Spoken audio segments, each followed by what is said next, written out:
തൃശൂർ വടക്കാഞ്ചേരിയിൽ യുവാവ് വെട്ടേറ്റു മരിച്ചു. വടക്കാഞ്ചേരി സ്വദേശി 42 വയസ്സുള്ള സേവ്യറാണ് മരിച്ചത്. തൃശൂർ മെഡിക്കൽ കോളേജിൽ ചികിത്സയിലിരിക്കെ ഇന്ന് രാവിലെയാണ് മരണം സംഭവിച്ചത്. സേവ്യറിനൊപ്പമുണ്ടായിരുന്ന സുഹൃത്ത് അനീഷിനും വെട്ടേറ്റു. സംഭവത്തിൽ നിരവധി കേസുകളിൽ പ്രതിയായ വടക്കാഞ്ചേരി സ്വദേശി വിഷ്ണുവിനായി വടക്കാഞ്ചേരി പോലീസ് അന്വേഷണം ഊർജിതമാക്കി. ഇന്ന് പുലർച്ചെ 12:30യോടെയായിരുന്നു സംഭവം. വടക്കാഞ്ചേരി സ്വദേശി സേവ്യറും സുഹൃത്ത് പാലക്കാട് വടക്കഞ്ചേരി സ്വദേശി അനീഷും വടക്കാഞ്ചേരി പഴയ ഗേറ്റിന് സമീപത്തുള്ള വിഷ്ണുവിന്റെ വീട്ടിലേക്ക് എത്തുകയായിരുന്നു.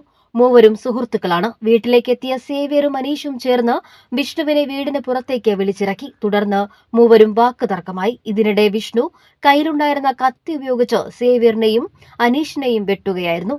ആക്രമണത്തിൽ സേവ്യറിന്റെ നെഞ്ചിലും വയറിലും ഗുരുതര പരിക്കേറ്റു.